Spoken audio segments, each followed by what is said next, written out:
যে বিষয়গুলো আছে সেই বিষয়গুলো তার সামনে আমরা তুলে ধরবো।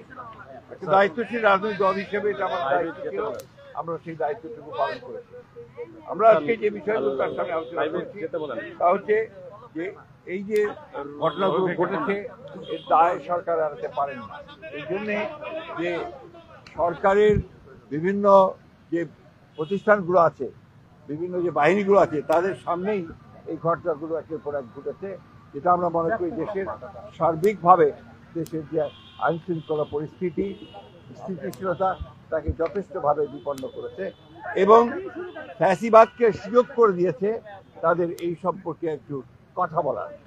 দ্বিতীয়ত হচ্ছে যে আমরা এই সরকারের সঙ্গে যেটা বারবার বলে এসেছি, এটা অন্তর্বর্তীকালীন সরকার, সুতরাং দ্রুত নির্বাচনের জন্য আমরা তাদেরকে আবারও তাগাদা দিয়েছি এবং ন্যূনতম যে সংস্কার সেই সংস্কারগুলো সম্পূর্ণ করে যে কাজ তারা করেছেন ইতিমধ্যে কমিশন, রিফর্ম কমিশন করেছেন একটা, তাদের সঙ্গে আলোচনার ভিত্তিতে আপনার একমত হওয়ার প্রেক্ষিতে, আপনার কনসেনসাস হওয়ার প্রেক্ষিতে আপনার দ্রুত নির্বাচন দেওয়ার বিষয়টা আমরা তাদের সঙ্গে কথা বলেছি।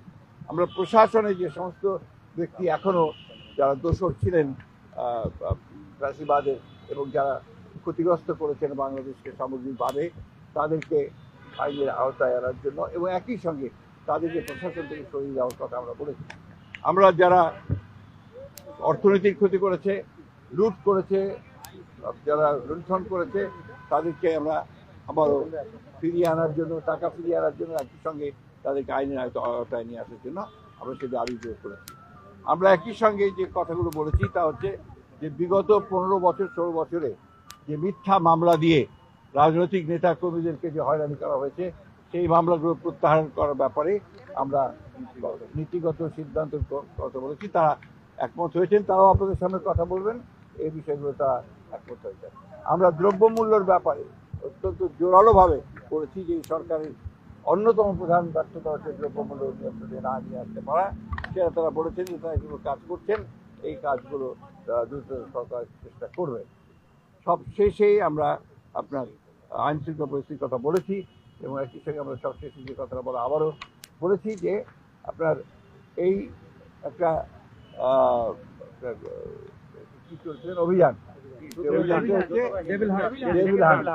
আমরা অতীতেও অনেক অভিযান দেখেছি, সেই ধরনের কোনো পুনরাবৃত্তি যেন না হয়, অর্থাৎ কোনো ইনোসেন্ট মানুষ যারা আপনার যেন না হয় এবং এটা নিয়ে আবার যেন কোনো রকমের সমস্যা তৈরি করা না হয়, এই কথাগুলো আমরা জোরের সঙ্গে বলেছি।